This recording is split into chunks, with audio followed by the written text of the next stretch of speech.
Good evening, everyone. Welcome to the Rains Retreat Guest Speaker Series. As you know, our topic today is Turning Points. My name is Ariel. I'm your host for tonight. In celebration of International Bhikkuni Day, we have a panel of speakers from the Sakyadhita WA group. We have Venerable Chokyi, who is leading our meditation tonight, Venerable Hue Can, Sandra, Henville, and Geetha, Mendis. Tonight's topic is caring for the earth, caring for each other. Sakyadhita is dedicated to supporting women in Buddhism and helping them build connections locally. We are also fundraising tonight. Please look out for the fundraising box today. Before I introduce the speakers further, let me get into the announcements. First, we have the Friday night speakers for next week. They are Len Warren and Sue Lee. They are founders of the Pure Land Project, which focuses on those who would like to focus on spiritual aspects during palliative care at the end of life. Please note that Friday night guest speakers during Rains will not be live streamed, so please come along in person. Every day during Rains, Ananda Tilakasuri will be running a new Dhamma Sutta discussion group. Please meet in the left-hand shrine room from 3 to 4 p.m. on Sundays. The next 8 precept day at Dhammaloka will be Thursday, 5th of October. To inquire, contact Lucky at bswa.org. There will be a free Tai Chi class by Thomas Tu, organized by the Be Quiet and KFC groups. Meet on Saturday, 7th October from 5 p.m. to 6 p.m. at the Dhammaloka Community Hall. On Saturday, 7th October from 3 to 4:15 p.m., we have the next Introduction to Meditation class series. Meet in the left-hand shrine room. On Sunday, 8th of October, we have the Children's Dharma School recommencing at Dhammaloka. In the Dharma Hall tonight, we have the Beauty of Silence books, which are part of the fundraiser for Newbury Monastery. Please donate $20 cash for each book. We are seeking volunteers for gardening coordinator and an architect or planner. Please speak to or email Bill Prince on events@bswa.org. Bill will be at the back of the hall if you have any questions about the voice referendum. Finally, please refer to our website or notice boards for all details for the announcements just shared.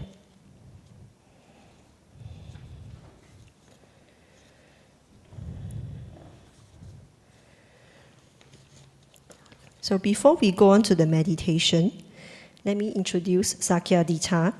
Sakyadhita International is dedicated to women in Buddhism. The association was formed in 1987 at Bodh Gaya, India, under the patronage of His Holiness the Dalai Lama. It seeks to build community to benefit Buddhist women and nuns, to reduce gender injustice and awaken women to their potential. The Australian branch was formed in 2015, and most recently, the WA chapter was established to help local women build connections. Now, may I invite Venerable Chokyi from Hayagriva Buddhist Centre to lead our guided meditation. Thanks, Ariel, and it's great to be back here again. First of all, I'd like to acknowledge the Whadjuk people of the Noongar Nation who have maintained this country so that, for time immemorial, so that we can meet and gather, meditate, pray, and listen to each other. So in terms of caring for the earth, I was requested to lead a meditation on loving kindness, Tibetan style. So I'm not quite sure if it's Tibetan style, but I'll lead a meditation and just guide us through. So in that sense of, I've been very fortunate to have been guided by Indigenous elders, women elders, in the practice of Dididi, deep listening, which is a deep listening to the earth. So that also informs my practice. So here, as we sit, first thing is to feel through the soles of your feet, through your legs, if you're sitting on the floor, through your pelvis, whatever's in contact with the chair, with the cushion, with the floor, and feeling a sense of groundedness, connection to the earth below, in such a way as we don't have to sit up, but the earth comes to support us, providing a sense of stability, a sense of deep connection, deep-rooted connection into the earth, a deep listening, a sense of safety, reliability, which is a foundation for our meditation practice. You know, the Buddha said, be strong like a mountain. So we have that meditation posture of having that sort of breadth of connection with the earth and then tapering up. In this way, we bring the energy down from where it often is, up in the head, down into the lower part of the body, and just connect that with your breath, letting the weight of the pelvis relinquish to gravity, the weight of the legs, feeling that connection.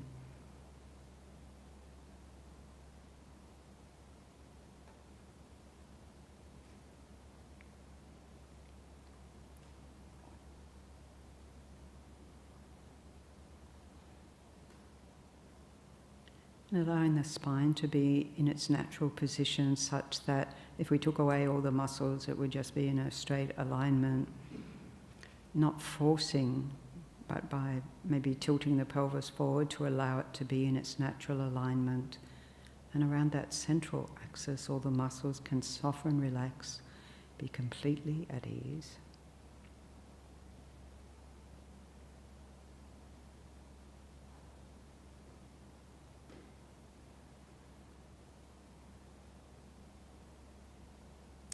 Bringing our awareness into the space of the bodies, withdrawing from all the sensory input we engage in throughout the day.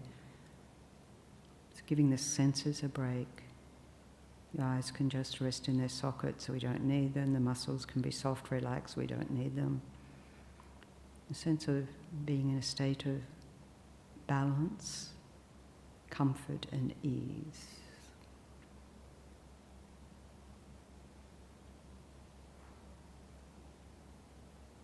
And in that deep listening, listening to our own inner experience, which is an experience of the mind, which is how we experience everything in the world.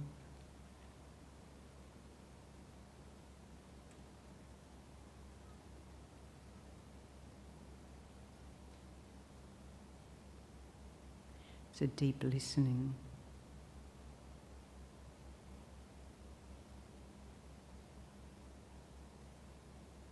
And we can think the outer elements, such as the earth, are connected to the inner elements, the bones and support systems, the muscles and so forth, the nails and hair and all the hard bits of the body. And the same with all the elements. So bringing our awareness to the air element, the breath in our body, which we can think about as an intimate exchange with the air around us, even with each other. You know, we breathe in, the outside air becomes breath. We breathe out, and it conjoins again with the air around us. There's no real separation.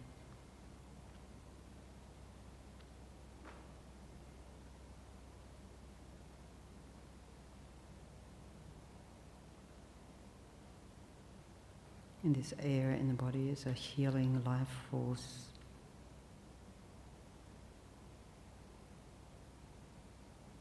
Bringing energy to all our cells or our atoms, all the molecules that make up our body, but particularly refreshing the cells in each moment. And bringing a quality of alertness to the mind. So cultivating a relaxation and yet alertness. It's Friday night, we can let go of, maybe the whole week or the whole day of whatever busyness, and just sort of drop it. Leave that baggage outside, settle into just being present here now with our breath, and think how wonderful, that we live on and with such an ancestral land that has been cared for millennia.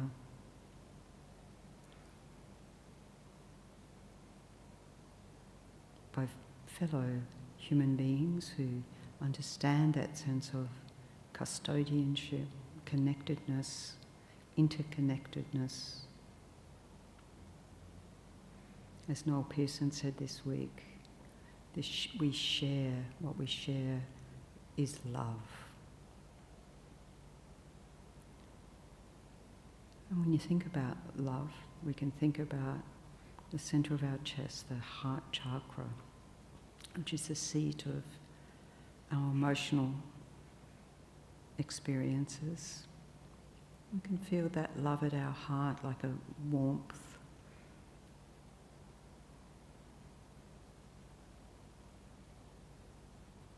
a softness, an openness to others.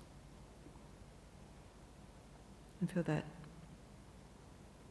warmth of love spread throughout your whole body, tips of your toes, up to the top of your head, out to the extremities of the fingers, transforming every cell into like a bubble of love.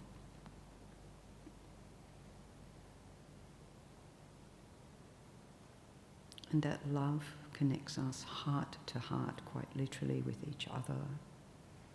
Not just with each other as humans, the animals, including all the insects, the beings in the water, the beings in the sky, the beings deep in the earth. And we listen deeply, we listen with our heart.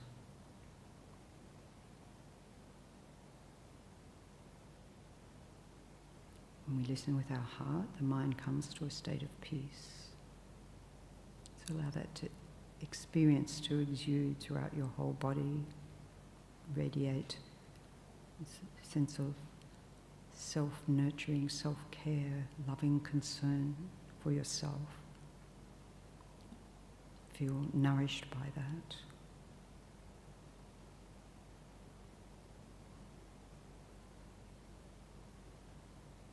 Just as we are nourished, nurtured by the earth,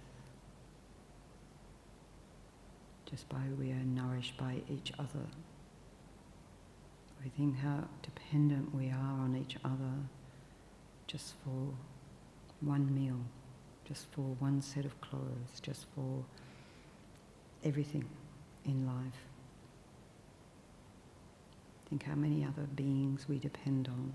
Think of their great kindness, sometimes even giving their lives for our meal, for our clothing, for our housing, so forth.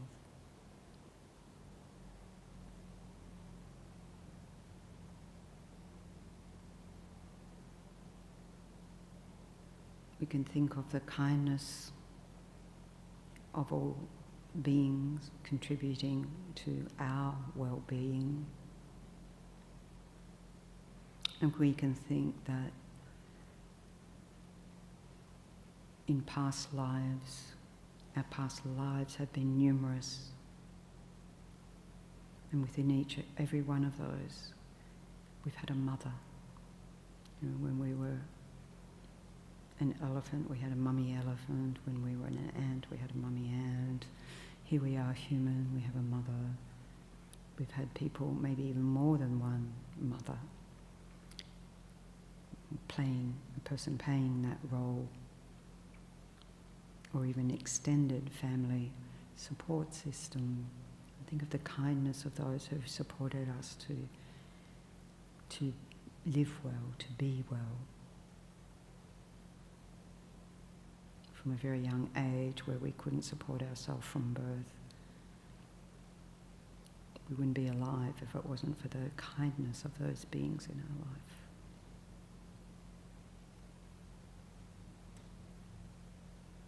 In this great country, we wouldn't be here if not for those who cared for and nurtured over millennia, over generation, for this country, for the environment, for each other.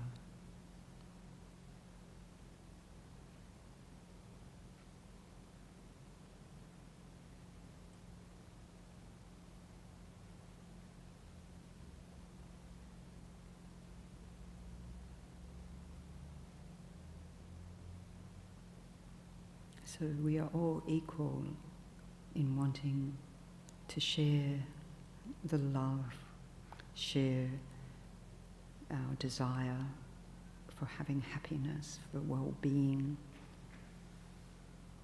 to be cared for, to be comfortable, to be at peace.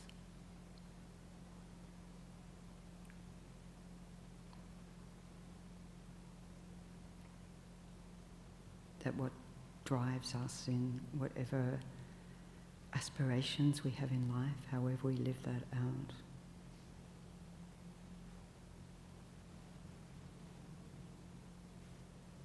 And where more we can cultivate that sense of caring, loving concern for others, that has an open hand, that has an open heart,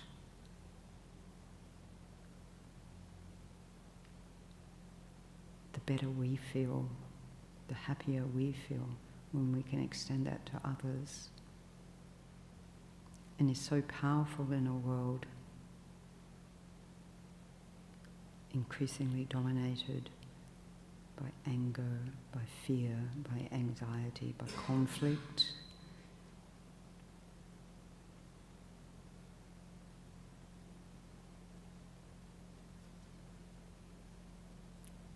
So quite amazing that we are here as Dharma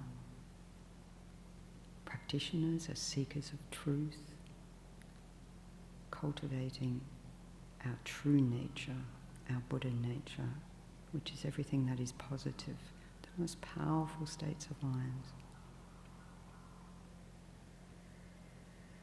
which is our contribution to world peace,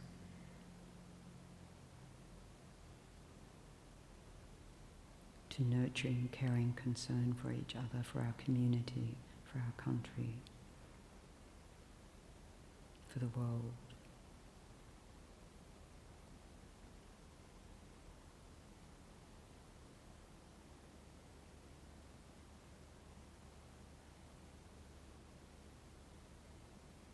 And that sense of interconnectedness is shared by our Indigenous brothers, sisters, who say, when I am well, the community is well. When the community is well, the culture is well. When the culture is well, the land is well. And so it goes around. When the land is well, the culture is well, the community is well, I'm well. Everything interconnected. No barriers to our sense of caring, our sense of loving concern for others. So allow that same energy radiating out from your heart chakra, from the center of your chest, out towards your friends, your family, to the environment around you. A sense of healing, loving, caring concern.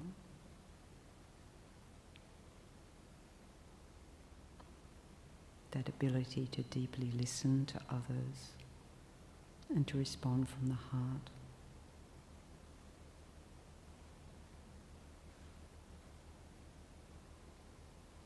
And extending that out towards others, throughout your community, throughout the neighbourhood, thinking of what others are doing this evening and wishing them every happiness.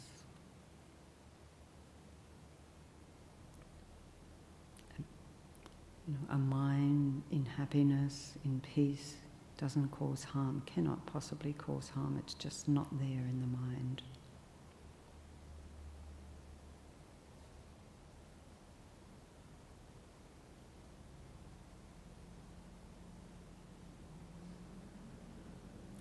We can rejoice in our own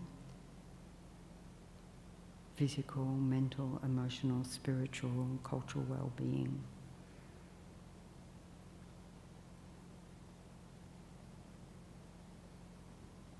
And wish to extend that to all those we encounter.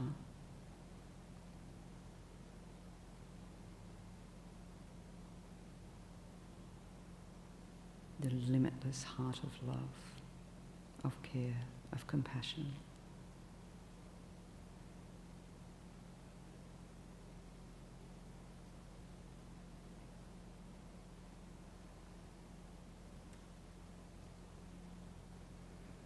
May all beings live in peace.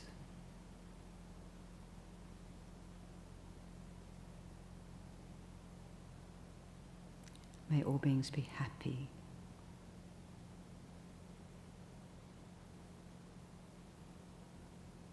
May all beings be healthy.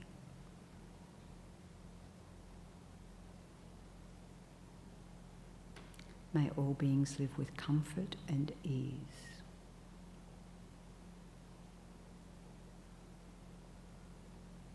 May all beings experience every joy, everything their hearts desire.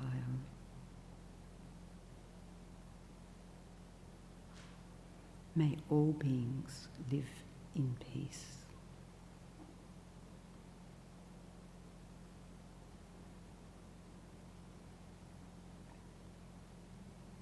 May all beings be happy.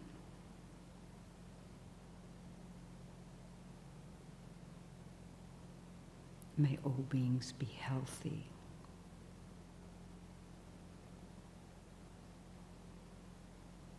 May all beings live with comfort and ease.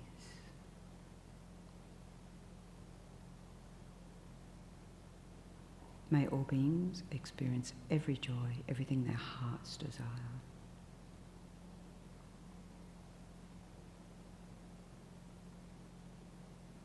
May all beings live in peace.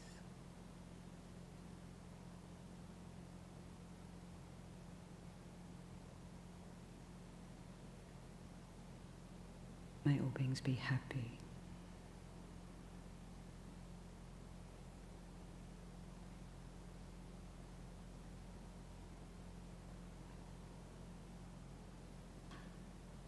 May all beings be healthy.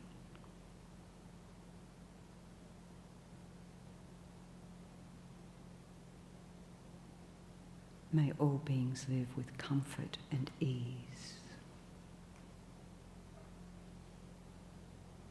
May all beings experience every joy, everything their hearts desire. May I be responsible for this by myself alone.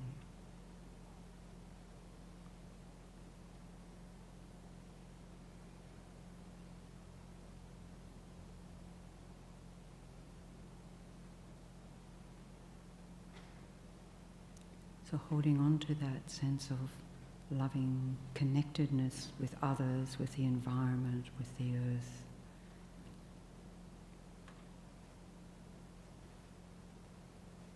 Gather together into your heart chakra whatever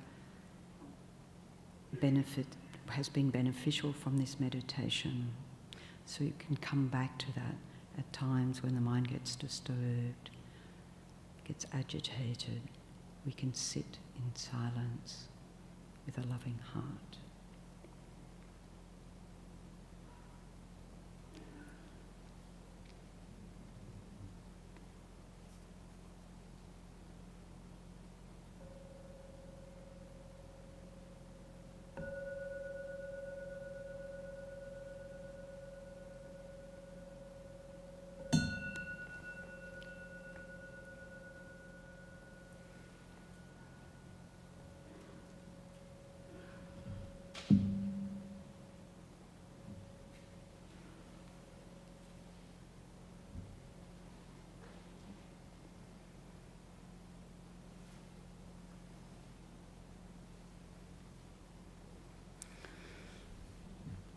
So I'm surrounded by flowers, and I think some of the Sakyadhita sisters are going to join me here, so I'm not on my own.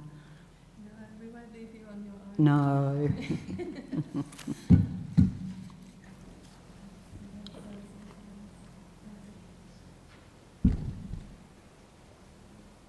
So Wanju Nunukot, welcome everybody. Wanju Buddhist Yogas, welcome awesome women. Wanju Buddhist Mamane, welcome awesome men.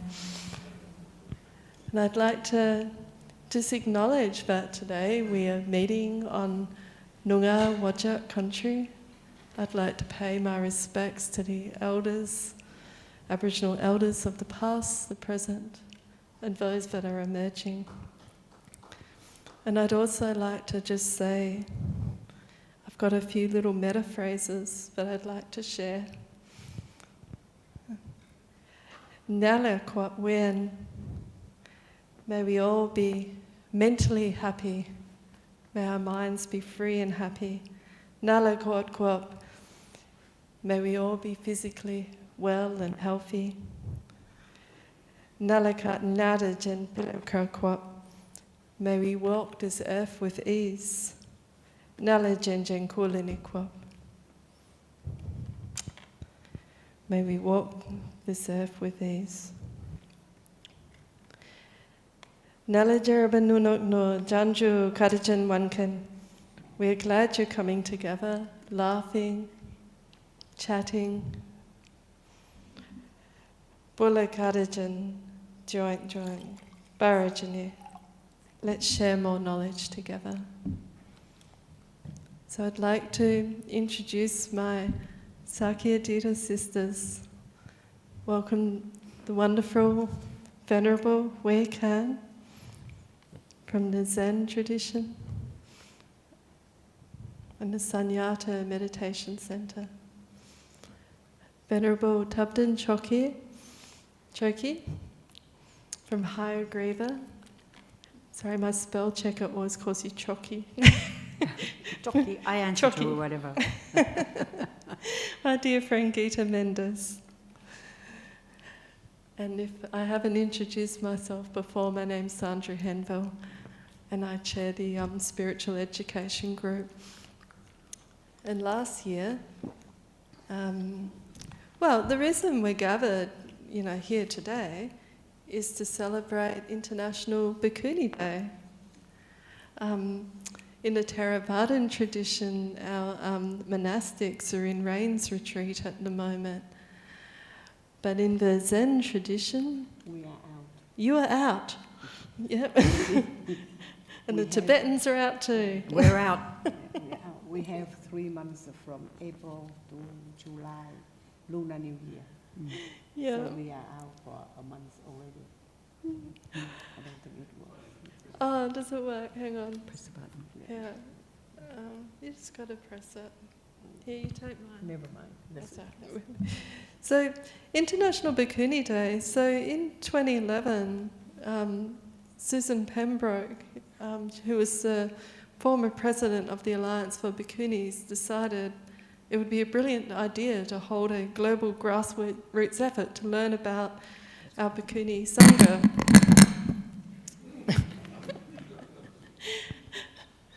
And she suggested we do this by holding an International Bhikkuni Day. And the aim being to come together, and she had a very simple formula for this. Basically, to have women come together, lay and ordained, just to have a general discussion about the women we admire. And she saw it as an opportunity for friend-raising, not fundraising, friend-raising, to introduce people to the Bhikkhuni Sangha. So that's what we're doing tonight. We're just going to have a general chat, and we do have some pre-prepared questions, but it's an opportunity just to learn a bit more about the different traditions. And one thing I thought of, Venerable Chokyi, when you were giving that beautiful meditation, is that one of the things I heard Noel Pearson say when we were listening to his talk as part of the effort to support the voice, he said there's 3 stories. So there, and correct me if I've got this wrong, but there's a story of Indigenous culture in this country. There's the story of colonialism, for good or bad, the structures of governance, various things that have been brought to this country. But the 3rd story is the most powerful story. Well, the 3rd story made me sit up and think, and that is about the beauty of multiculturalism, the unity of diversity. And I think that's kind of what we have here tonight. We've got 3 traditions, Buddhist traditions, but quite diverse. So one of the things I noticed when we came in, we all paid our respects in different ways. So I thought maybe we just start by, you can tell us about the Zen version of rains and what it is when you come and pay respect. Like how, because the Theravadan tradition, I chant the 3 refuges and I bow 3 times, but I noticed you ladies did something different. Yeah. Oh, that's working. I think it works. Does it work? Yeah. First of all, I think that it is new to me to say Bhikkhuni Day.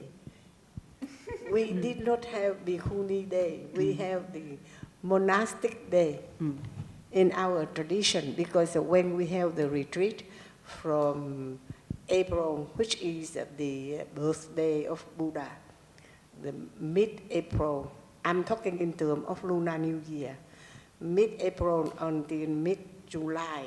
And when we end our retreat, we call it monastic day, and that is a joy day. And that is the first thing. And then lately, I think I've heard of people, particularly the Bhikkhuni, take Mahamasabade day is just celebrate her, not birthday, but I think the day she reached Nirvana before Buddha, and we call it like our Patriarch Day, because our Bhikkhuni's patriarch is Mahabasabade. And then talking about the way to respect Buddha, I've seen the Tibetan way to respect Buddha when I was in India, took a pilgrimage, and to me, I think this is the best, the perfect or the correct way to pay respect to Buddha. Even we learn that when we respect Buddha, we have to put 5 into the earth to pay respect. But somehow Chinese people and Vietnamese people, we pay just prostrate. And I'm sorry, I cannot prostrate anymore because of my knees. I should prostrate down 3 times for the Buddha. And so I got shocked by just only making bows. So that is because of my, I don't want to say so, but that is my own age. I used to come here and I pay really prostrate, but now I have to cut short. And I really pay respect to the way the Tibetan did it is, we call it the correct way. We appreciate that. Well, let's open the debate early, shall we? So, Venerable Chokyi, I noticed you did the full prostration. Yeah, I know what it is to have perishing aggregates as you get older. Don't have to learn that lesson, know it very well. So it's very interesting that Venerable says the correct way. Of course, we have a lot of teachings around the prostration. And the interesting thing is, for a number of years before I had a knee replacement, I couldn't do full prostrations, but when I went for rehab and they said, what are your goals? And I said to sit cross-legged, this was after knee op, sit cross-legged and do full prostrations. And I said, but I'm not going to be able to do either of those, am I? Guess what? I can do both now. And so that's been really reassuring. But I can't do a lot like we do, like, you know, we have practices where we do like 100,000 or whatever. Not every day, obviously. But I can't do a lot of the long prostrations. But from the teachings that I've heard, a prostration, I mean, what's the main thing about a prostration is that the mental prostration. So we say physical, mental, verbal, so prostrating with body, speech and mind. If we're able to do a full body prostration, what we do is also visualise that, either as many replicas of your own body or your own past lives, or not that we can remember past lives, can't remember most of this life, but or remember or thinking about all other beings arising in human form and prostrating along with you, covering as many atoms of the earth down from here down to the other side, whatever's on the other side of Perth, I'm not sure. And then when we're coming up, to have a sense of bringing all beings up towards enlightenment or up towards the Dharma, or however we want to visualise it. So there's a lot of visualisation in our tradition that goes on like that. That's to maximise our efforts of that. However, this is a prostration. If we're wanting the physical prostration, it can be two hands, can be one hand.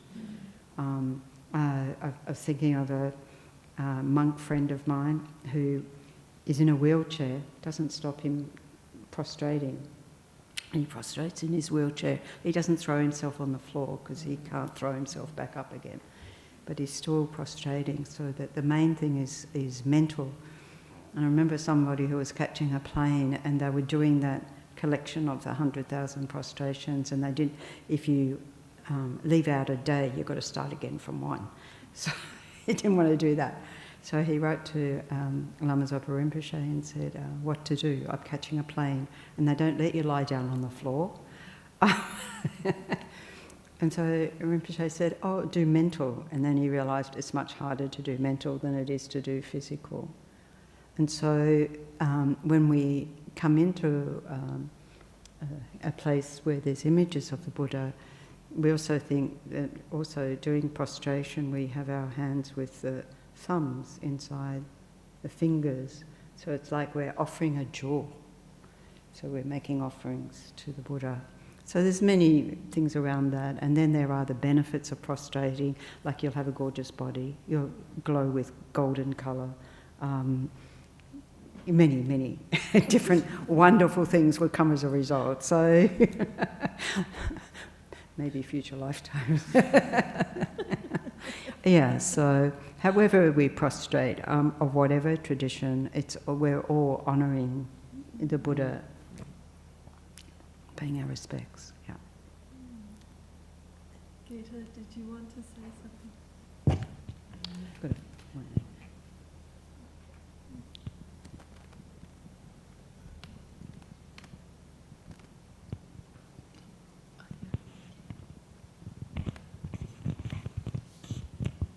I think staying true to the Theravada tradition, which is keep to the basics, keep it simple.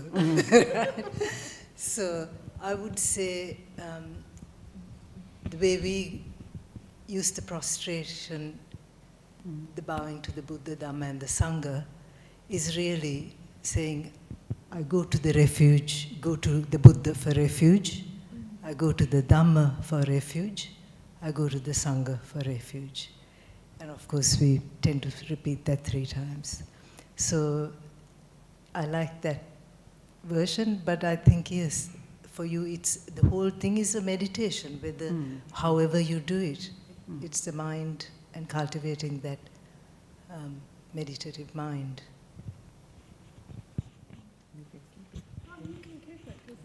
She's got another one. And it works. Well, it is International Bhikkuni Day. And our friend, our founder, Susan Pembroke, said that we should gather and talk about awesome women. So let's talk about Yasodhara, the Buddha's wife, because I mean, I really don't see much written about her, and I often wonder about the amazing women in Buddhism. I mean, I know that she gave birth to the Buddha's son, Rahula. I know that the Buddha left. Like, he made sure that, you know, her and her son were happy and healthy before he left. But then it all gets a bit sketchy, and the most I know about Yasodhara is really from the Yasodhara's lament kind of poems, which are often used as funeral chants. But she was a pretty amazing lady. She was very strong. She became an arahant. Well, she became a nun, then she became an arahant. Is there any stories you'd like to share or comments? I'll comment. So when we think about, like, because, you know, people say, the Buddha left her with a son and, you know, abandoned the family and so forth. So we can read it in that context. But when you see the context of the family, though, it was a comfortable life, as you said, Sandra, to, you know, actually take care. But if we also look at the fact that at the time of the Buddha, you know, the Buddha was quite radical in the fact that he opened up the teachings to all castes, men and women equally, which wasn't something that was done prior to that. It was like you were of the Brahmin class, you were male, and then you had access to spiritual teachings or spiritual pursuit. And if you're of other classes, you certainly didn't have that. So the Buddha really encouraged that.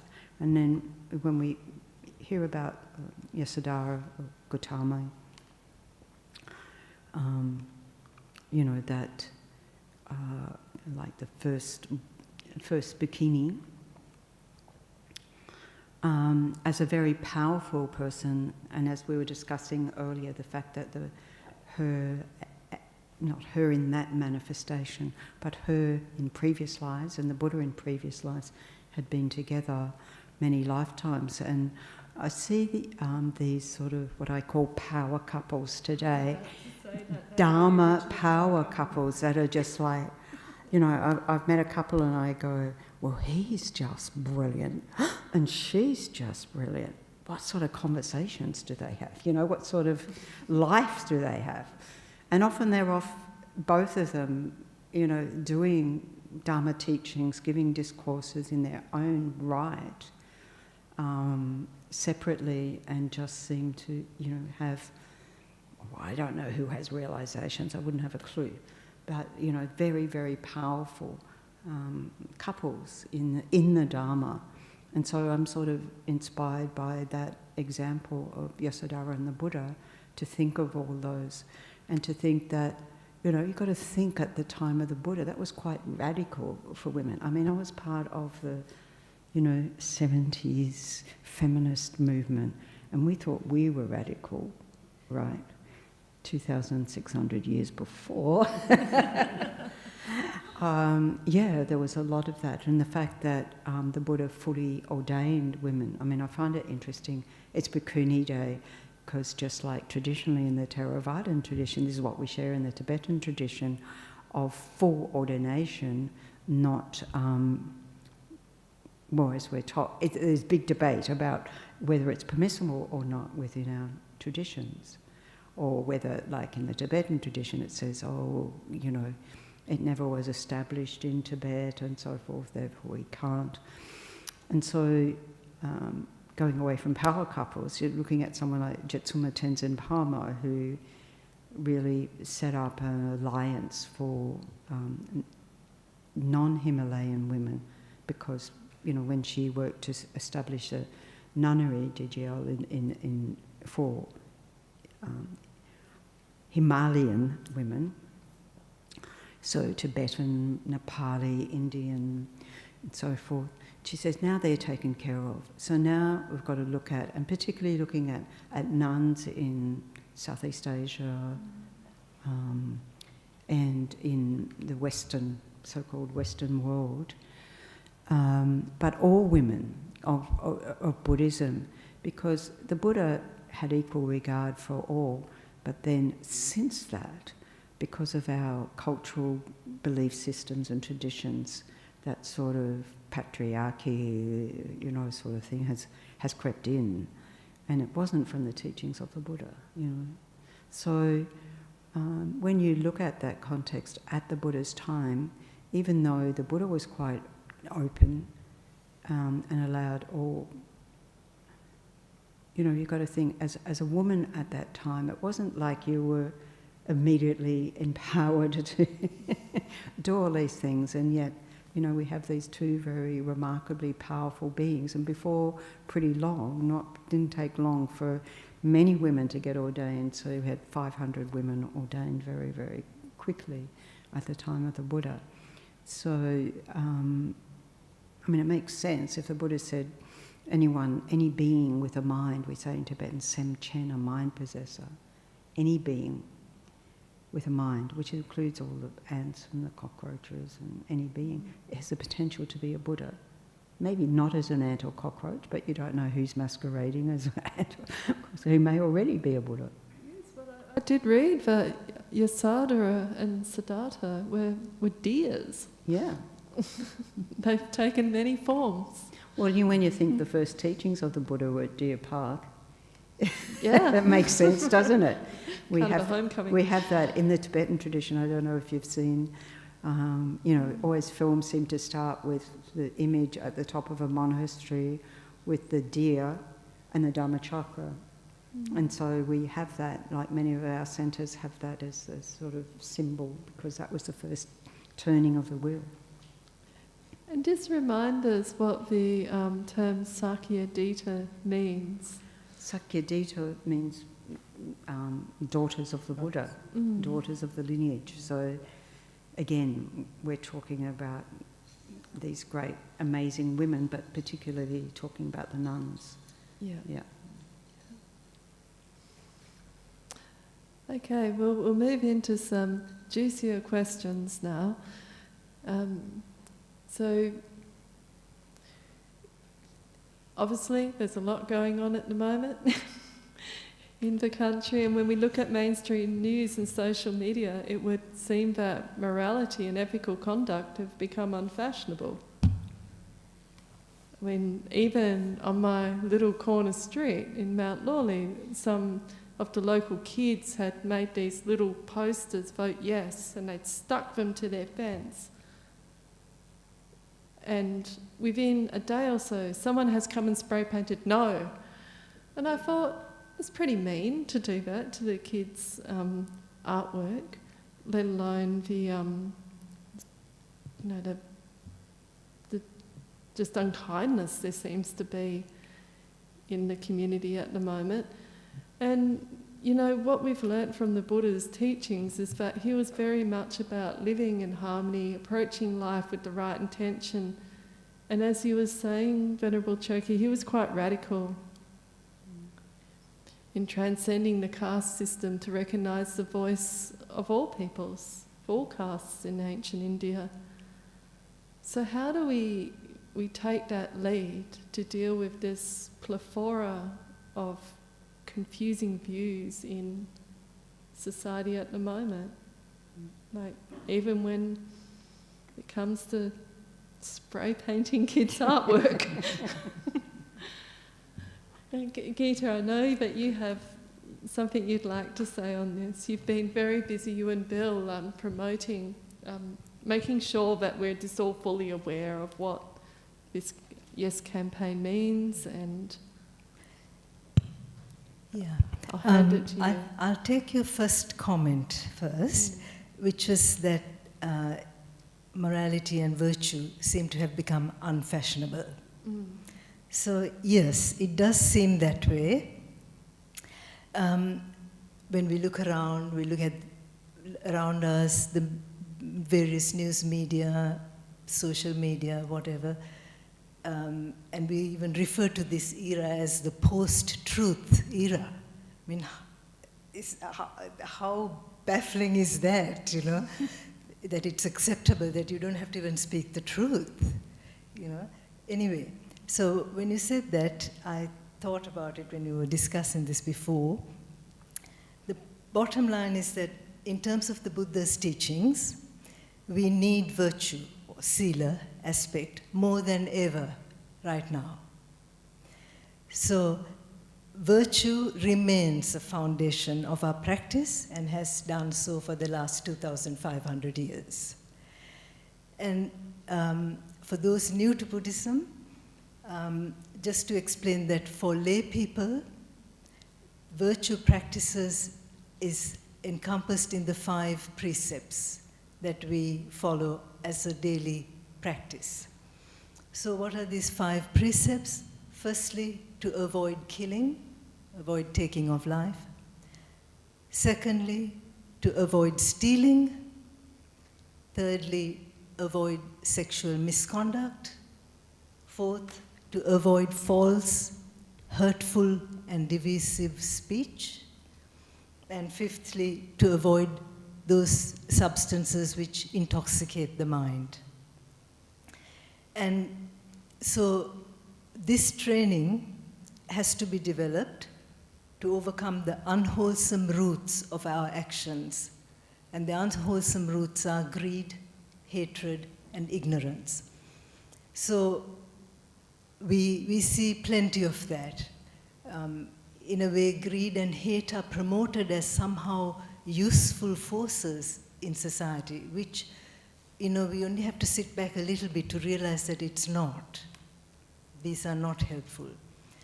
But by practicing the 5 precepts, what we can do is we develop the wholesome qualities, the wholesome roots of action to grow. And these wholesome roots are generosity, goodwill, and wisdom. So this is the path of purification, and this is the central to the Dhamma practice.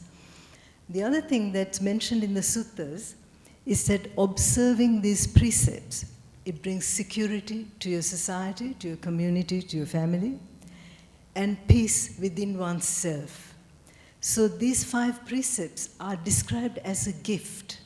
It's a gift to yourself and a gift to those around you, because this promotes a secure society, a peaceful society. So I think that's important to keep that in mind. And there's another thing that we don't often talk about, or I don't hear often mentioned, is that according to the Dhamma, the world is guarded by 2 forces called Hiri and Ottappa. Hiri means moral shame, right? That is to be ashamed of performing evil or unwholesome acts. This is the first guardian of the world. And the second guardian is moral dread or fear of performing evil or unwholesome acts. So I remember when I first read this thinking, oh, shame and fear, we don't value those. In fact, it's the opposite. But the Buddha says these have to be present as guardians of the world. And of course we see now, people say we have lost our moral compass. Yes, we have. The greed and hatred have taken over instead of fear and dread of these sorts of things, right? So those two guardians and the 5 precepts kind of go together to protect our society, right? So at least if we ourselves can make an effort to cultivate the 5 precepts in our own lives, we will see benefits to ourselves and others. And just as an example, when these things when they're not observed, like for example, avoiding false speech, we saw this amazing example in the US not that long ago, when the president claimed that the election had been stolen. And this lie was perpetuated by all the media. People to this day believe this lie. And we say, well, it's the post-truth era. And this lie led to the invasion of the Congress. It led to the death of people. A lie did all that, So I think we have to be careful about that in this era, and the similar sorts of things happening with people spreading misinformation, even about what's going on right here, about the voice referendum. People who know better saying things that are totally false. But how can you debate all of these things? You can't. You have to be responsible for speaking the truth yourself. So that's about what I need to do. Venerable Hue Can, would you like to... Do you have a view you'd like to share? Like, how do we take refuge when everything just feels so chaotic? Like, how do you get to the truth, your own truth? You just stay calm. I tell you the reality. You talk about harmony and actually education from the parents to the children. And nowadays, I saw children not only shoplifting, but they have, like you said, shame or fear. They have no shame and no fear. Apparently, they are very proud, very brave, and very proud, and very strong. They dash in your house, took away things that they like. Maybe they observed that before. And then they run out. And guess what?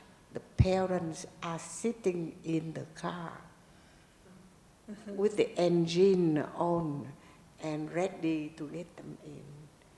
And you are not, in this society, you are not allowed to touch the child. You cannot hold the child. And you have to let go like that. So, when I meditate, they just come in, take everything, and they went out. So just bye-bye. What can you do? You are not rushing after them or just asking, okay, we have to share half and half. Throw back the purse or whatever. You can take the content. Yeah. Because what we need is education and teach the parents on the value. The value is now, like you said, unfashionable. There's no value at all. So what we do is how to have the harmony. Well, you are the victim. You don't do that to people, but you are the victim. So you have to let it go. Do you think, Venerable Chokyi, you've been very active in the community? You've always been very active in the community. You see a lot of people in prison, so you've seen when it all ends up. Tell us what you think. Well, I was thinking of the Buddhist teachings that I am returning to a lot these days, and it's in the Golden Light Sutra of when we allow when world leaders, of course the Buddha said kings because they were the powerful leaders of the land, when they allow criminality in the land, when they don't, what we'd say today are not that moral compass, are not those role models that we aspire to. I'm not saying all world leaders, but we're seeing increasingly people who seem to be, have mental disturbances in those roles. And so, as the Buddha said, at those times when there's no, I guess ethical, what do we call it, constraint, then crops cease to flourish. The imbalance of the elements occurs. And then even nutritious food ceases to be nutritious. It sort of sounds a bit familiar, doesn't it? And so we see this degradation of the environment, we see the degradation of values. So in our organisation, which was FPMT, which was founded by Lama Yeshe, and in the early 80s, he passed away in I think 83 or 84, and so in the early 80s he said we have to get rid of the R word, religion, not get rid of religion, but the R word, the thing that prevents us connecting with each other when most people don't follow a religion, even more so now. They don't identify with a formal religion, but there is a sense of spirituality nonetheless. But what he was saying was, we need this education, we need ethics education. And so we have within our organisation an ethics education that then was developed. It's called 16 Guidelines, which are basically about values that we hold. It's ethics. And, so that was something, when I was thinking about that vision, I thought this is huge, this could transform the world because it's about a value-based education. So having that it's not necessarily tied to any religion, but we, as a society, we have these shared ethical values. And if we look at the context too in terms of what's happening with this world system, the fact that, this world system came into existence and it's now in the period of going out of existence. And so this is predicted by the Buddha as a time of degeneration, so 5 degenerations. Degeneration of, we see the environmental degeneration. We see the degeneration of society in the sense of more and more conflicts. And at the beginning of COVID, when the Dalai Lama was talking about on the back of COVID, we will have conflict, or Lama Zopa Rinpoche actually said, conflict at every level, from macro level world wars, which we're experiencing, well, not directly, I'm not experiencing, but down to interpersonal relationships. And he basically said everyone at war with everyone. So this becomes a degeneration of the mind, doesn't it? It comes from that, the mind that is disturbed. It's also a time of more increasing mental illness, increasing physical illnesses. We see that happening. And so at such a time, 2 things. One, the challenge of practicing Dharma is so much harder, right? It's so much harder. It's like, what do I do in this situation? Where's my wisdom to deal with this? But if we practice, single point of concentration develops, what I discovered for myself was a real sense of resilience, a sense of inner strength, just from that meditation. And then the Dharma teachings and so forth on top of that, that then anyone of any faith tradition has a sense of responsibility for everybody else. It's like, I'll only look after other Buddhists or Buddhists of my tradition or what, I don't know. Buddhists don't think like that. We think, that it's the care and consideration of the world. And so those practices, however small practices we do in such a time where it's like society is really, I was about to say unhinged. Is it unhinged? Not quite yet. It's going to get worse before it gets better in the prediction of, coming to the end of this world system. So there's an imbalance in all the elements, and this is really, really crucial. And so whatever practice we do at such a time when there are so many world challenges is so much more powerful. And I just find, the simple practice of smiling, engaging with people in conversation, and even in the situation of children shoplifting or so forth, it's like, well, where does that cause come from? Is that family living in poverty? I mean, we're talking about everything going up in price and so forth. So it's like we need to get the root causes of what's causing this in society and address those root causes. And that's where the Buddha, all the teachings of the Buddha are about that. Let's get to the bottom of this. And so we have similarly like this, we call it shame and consideration. So with these mental factors, the shame one is you restrain yourself because of the values you hold and because of the ethics. It's just like, I couldn't do that because it's against my ethics, right? My own ethics. And that's where we see that degradation of that very much in society. But the other part of it is the consideration for others. So out of consideration for others, I'm not going to go around fighting and killing and doing all the non-virtuous actions, because but also how we are perceived by others as well. So these have acted historically as constraints, but we see that seems to be breaking down in society as a whole. I mean, what I found bizarre, this was in New South Wales, was when they introduced ethics education. The ethics education was to happen at the same time as the people had their religious education, or whichever tradition they were following or whichever one they wanted to go to. And it was like, they're oppositional. It's just like, how can they be oppositional? Doesn't make sense to me. So we've even lost a sense of what it means to live an ethical life. But because it's so much harder is not a reason to give up, Yeah.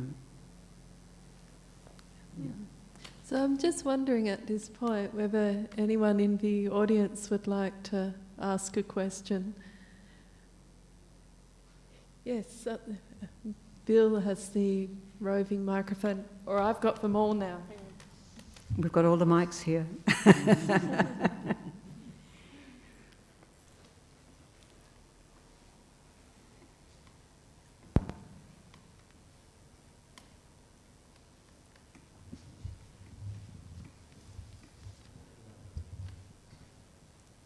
Oh, we just get our AV under control. It is a heavy mic, yes.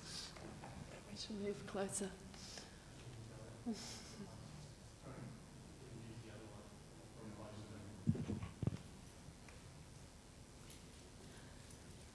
We just all want to watch Bill run around the hall. We can share this. We can share this. When it comes to progressing with meditation, how would you define good meditation versus bad meditation versus in your different schools of thought? And how does one not necessarily become better, but just go deeper at letting go through meditation? So my example is, usually just because I have a busy morning, I like to meditate for 5 minutes. So I'll put on a little timer, at when I just get up, and I'll just meditate and focus on my breath for 5 minutes. But I felt that that's become very repetitive. Of just I'm focusing on my breath, I'm doing that. How would you go deeper That would be my question. Like, how would you just simply go deeper and get into a more of a state of focus?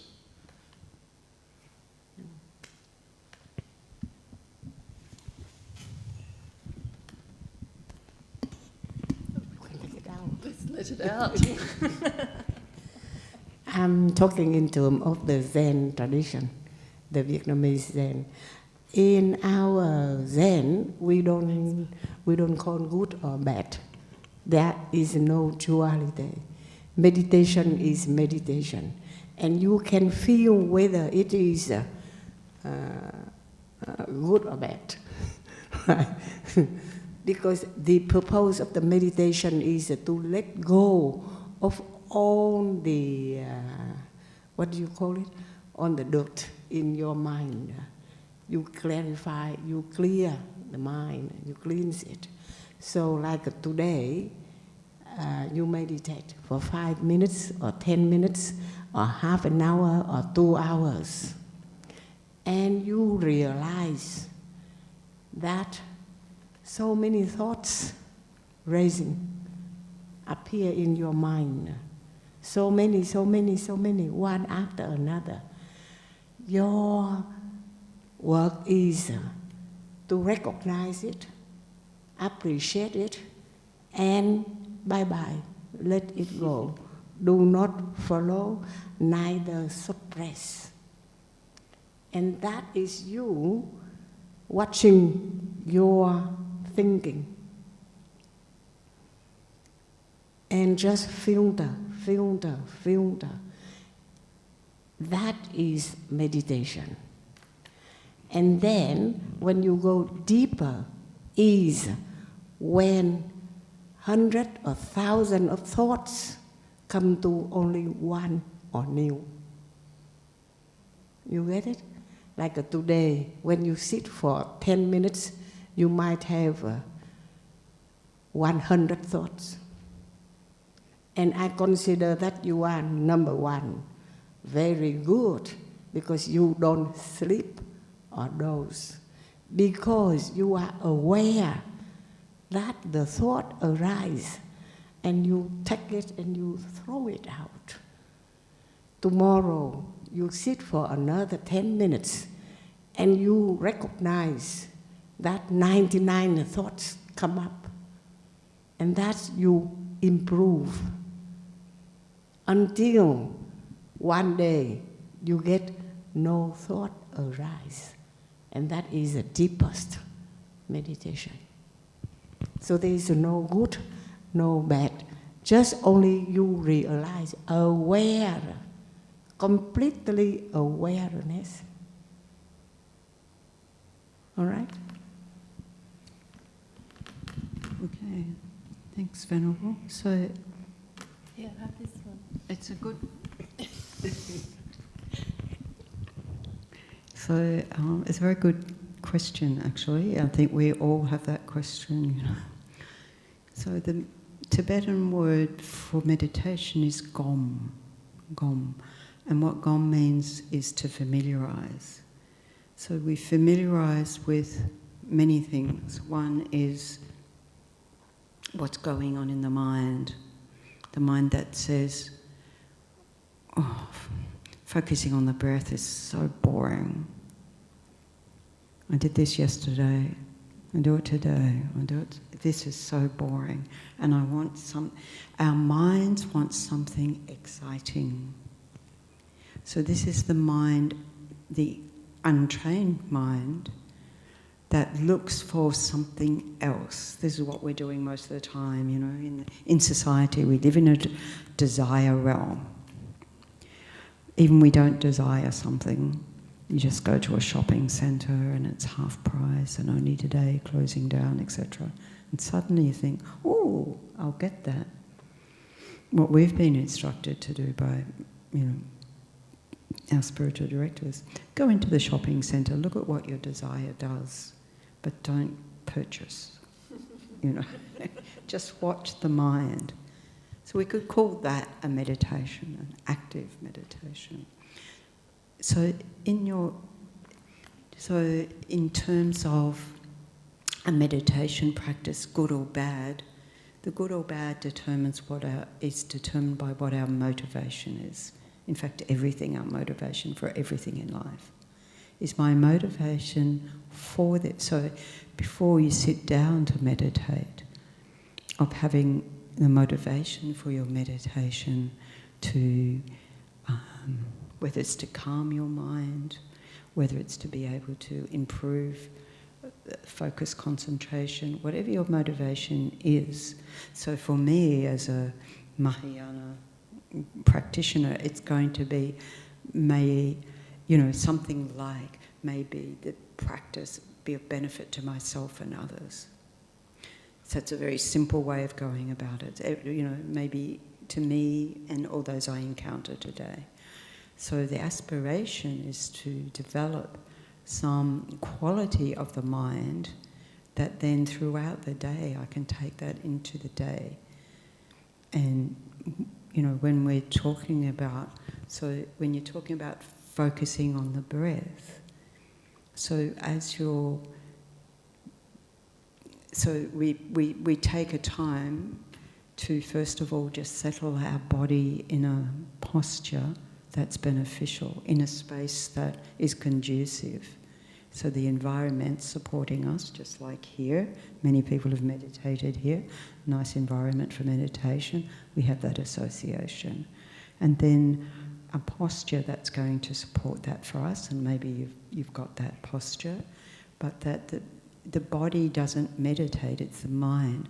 But we have to allow the time for the body to settle. When I first started to meditate, I felt like the body's going, what the hell are we doing here? What's this all about? And then over time, by doing it, whether it's the same time of the day in the same place over and over again, it becomes easier for the body to settle than easier for the mind to settle. So then, when you're focusing on the breath, there can be many things that we can choose to focus on. So we can focus on the breath in the whole of the body, and that is particularly, it's a sort of general focus. Wherever we're aware of sensations of the breath in the body, we bring our attention there. When we notice our mind gets caught up with thoughts, because it is the job of the mind to think, we don't want to stop it thinking, but at that time we want to direct our thinking mind towards simply the breath.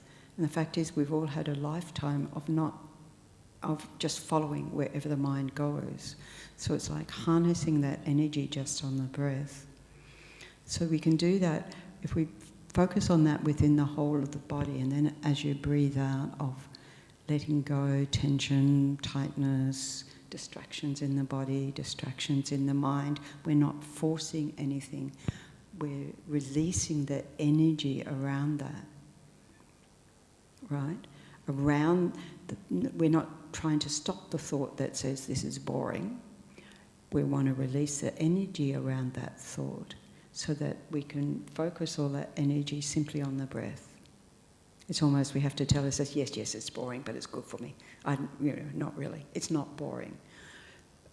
The breath is something that's chosen because it's a fairly neutral object. Like, it's not something we have a strong desire for or attach or aversion for. However, we do need to breathe to keep alive. So I'm pretty attached to my breath. But it's also something that as we do settle down more, that we can notice more subtle levels of breath. So, starting with being aware of the breath in the whole of your body, which helps particularly for relaxation. And then we might go to the abdomen and be aware of the rise and the fall of the abdomen. So instead of the whole of the body, I'm focusing it down on a smaller area.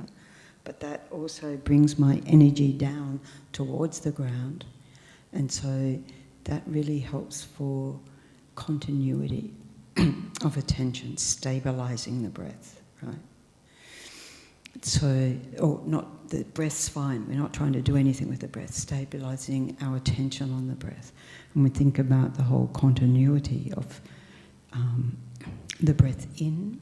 So every moment of the breath in is a new moment of breath, it's a new experience. So these are different ways we look at it. And then there's the turnaround to the breath out. Have you noticed in your meditation? There's a turnaround to the breath out, and then every moment of the breath out, staying present to the very end of the breath out. Not in our mind, we tend to jump ahead to the next thing. So really, and if you notice that at the end of the breath out, you might notice there's stillness there. And that's exquisite, to rest in that stillness. Then the next breath naturally arises, just like the waves come in on the shore. It'll naturally arise. Your body knows how to breathe itself. You can be aware of your body breathing itself. You can place your attention lightly on your breath, or you can allow that to absorb your whole mind. So we can approach it with different qualities.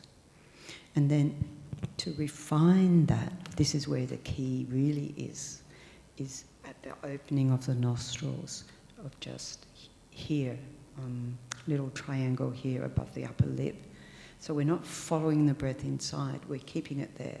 If I, put my fingers there, you can put your fingers there and breathe in and out, and you can feel the breath, right? But when I'm meditating, it's much more subtle. The sensations around the nostrils is much more subtle. And so to notice any flaring, tickling, noticing the cooler air coming in, the warmer air going out, the volume of breath throughout, the breath in and out. If it's even, smooth throughout, if it's rough. The Buddha said, if the breath is long, you attend to the breath being long. If it's short, you attend to it being short. But it can only be short in comparison to long, or long in comparison to short. What's short, what's long? So we can look at it in many different ways. And then we think, you've made it much too busy now. Fine.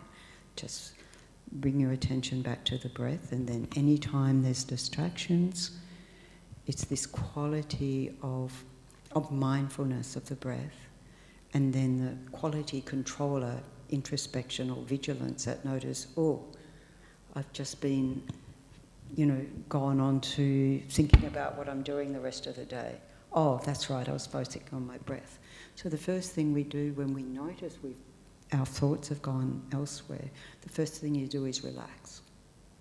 And then you release that energy, and then you just go, okay, refresh my attention on the breath. So that so there's a lot of discipline with bringing that. And the more we focus our breath at the nostrils, over time, we notice more and more subtle sensations. The other thing about the breath is that it's intimately connected with our emotional state. It's physiological, we breathe in and out. But what do we do when we get a shock? We hold our breath.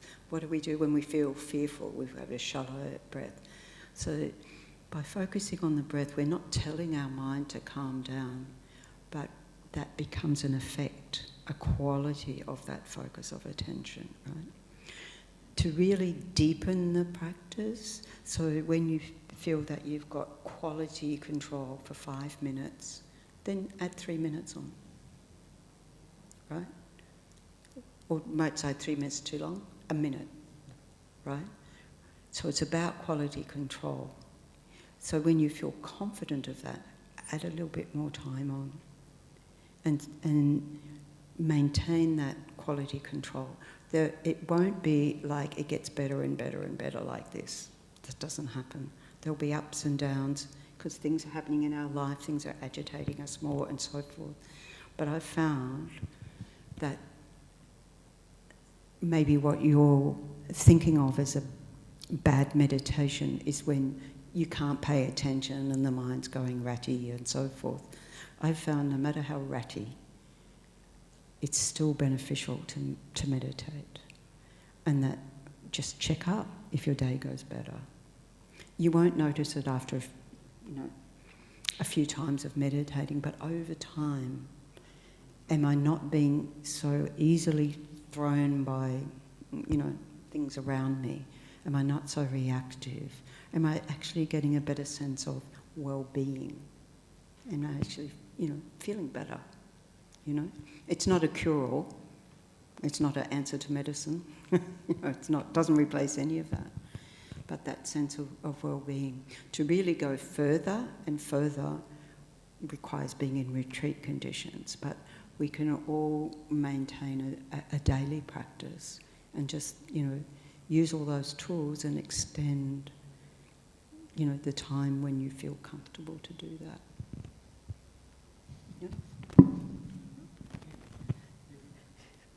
Yeah, there's always, just listening to you, Ven, it reminded me of a couple of things that have stuck in my mind over the years, and I can't remember who said this, but they said, it's not, thinking's not the problem. It's not about stopping the thoughts. The art is to know you're thinking, to know you're sitting, to see the moment-to-moment experience as it is. And then the other thing that came to mind was, pretty sure it was Aya Medanandi. She's wonderful nun in Canada, northern Canada, I think. And she talks about this concept of the prison of self and understanding the degree of selfing that goes on, like when we beat ourselves up to say, oh, that's good, that's bad, I shouldn't be thinking this way. La la la la la la.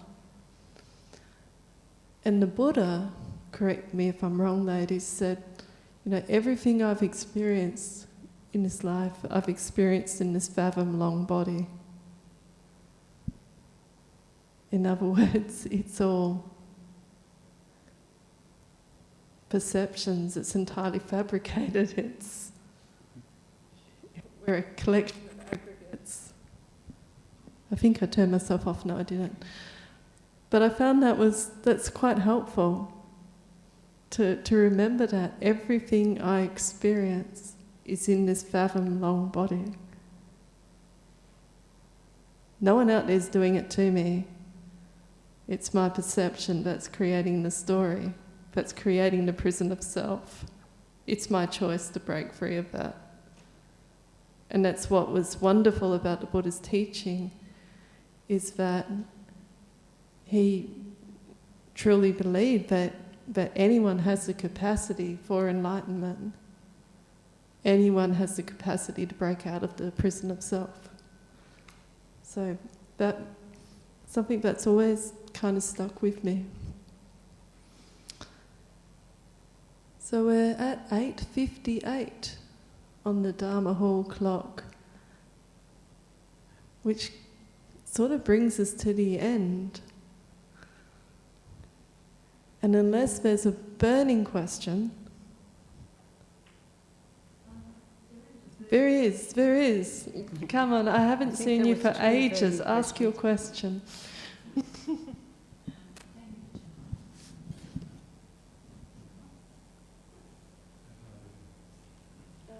Everyone here but works.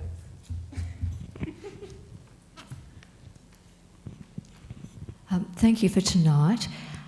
It's not a question, it's just a memory that from the newspaper, I think from yesterday, the morning paper, the West Australian, that the government is implementing new education towards respect and, the virtues that you're talking about. So it's going to go through all the public schools, and, it's a wonderful. So the government is doing something. And I think that's great that we spoke about that tonight. Yeah. So thank you. Great. Okay, well, unless there's any further questions, I'd like to thank our guests this evening, Venerable Hue Can from the Sunyata Meditation Centre, Venerable Thubten Chokyi from Hayagriva, and Geetha from BSWA. And of course, yeah, it's just wonderful to have something like Sakyadhita that brings women together like this and allows us to have these chats. I mean, we would chat anyway, wouldn't be any stopping us, but it's good to have a forum like Sakyadhita. Can I just say? Yes, please. In terms of Sakyadhita, so we in WA we have these gatherings. We come together each Noongar season, and we haven't planned our next one. But if you want to be on the list to join us, it might be. So when's the next one due? October. Anyway, sometime in the next 2 months. Oh, well, it's the season of Djilba, is it? The season of the young. Yeah. It's soon coming into summer. Yeah. So I think we should have a picnic. We might have another sit-on country. Sit-on country. What we've been doing is going up to Kings Park for each of the Noongar seasons, and we sit on country. So we, you know where the War Memorial is, and there's a gazebo just across the way, nice grassy area. We come together, we sit there, we enjoy a meditation together. And then sometimes we have a speaker just sharing experiences. We had Makula Mackenzie talk to us about chaplaincy, which was wonderful. And yeah, we just enjoy each other's company. And it's a wonderful thing. So the email address is sakyadhita.wa@gmail.com, or just reach out to me and I'll put things on Facebook so everyone sees it. We've also got a fundraiser tonight, so if you feel inclined, feel free to... So Sakyadhita, I'm on the national committee, and we decided as our next, like we previously fundraised for the nuns in Sri Lanka and so forth, and managed to get the money directly to the nunneries. And so now we're thinking of, as a support for Australian women who are going to study overseas. So as much as we're able to support, we were able to support a couple of people to go to the Korean Sakyadhita conference, which was in June. And so now we've decided for however long it might be our ongoing support for Australian women who are studying overseas. Okay, Ariel, we'd like to finish by paying our respects to the Buddha, Dharma, Sangha, each in our own ways. Because I think like the initial welcome, we probably all do it differently. So let's finish by paying our respects to the Buddha, Dharma, Sangha. Yeah, let's transfer the merits. I vow that the merit and virtue from this will go everywhere, reach everyone, all of us, and all sentient beings, so that we will learn and practice the Buddha way. Sadhu, sadhu, sadhu.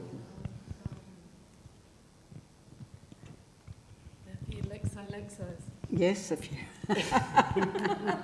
You've got it.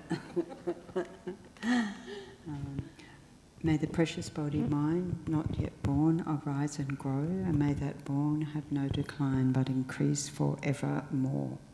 Lekso, lekso, lekso. Sadhu, sadhu, sadhu.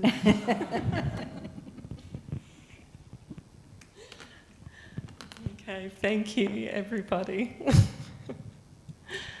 And Ariel has a special gift for our speakers this evening, a token of our appreciation.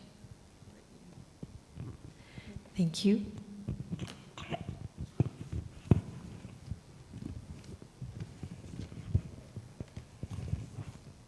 May I present the first token to Venerable Chokyi?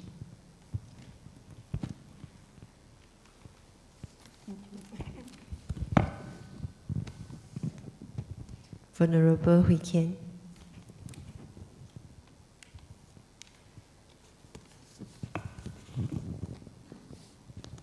To Geetha. I'm actually pretending to be a she. To Sandra, of course. Oh, thank you. And I would like to give a special thanks to everyone who helped behind the scenes, from the decor to the planning of the event to the special AV support. Thanks so much for coming to celebrate International Bhikkuni Day with us. It's the night of the super moon and we're all gathered together to celebrate women in Buddhism. Thank you so much for coming. Thank you. Sadhu, sadhu, sadhu, lekso, lekso, lekso. Oh, you're becoming a Tibetan. And I would like to offer these flowers to whoever would like to take some flowers home, and maybe we can do an impromptu offering to the Buddha of the remaining flowers. I'll see how many vases are in the back, because they came from my verge, and I have a very small house. I would like to share the flowers with all of you. So thank you, thank you, thank you.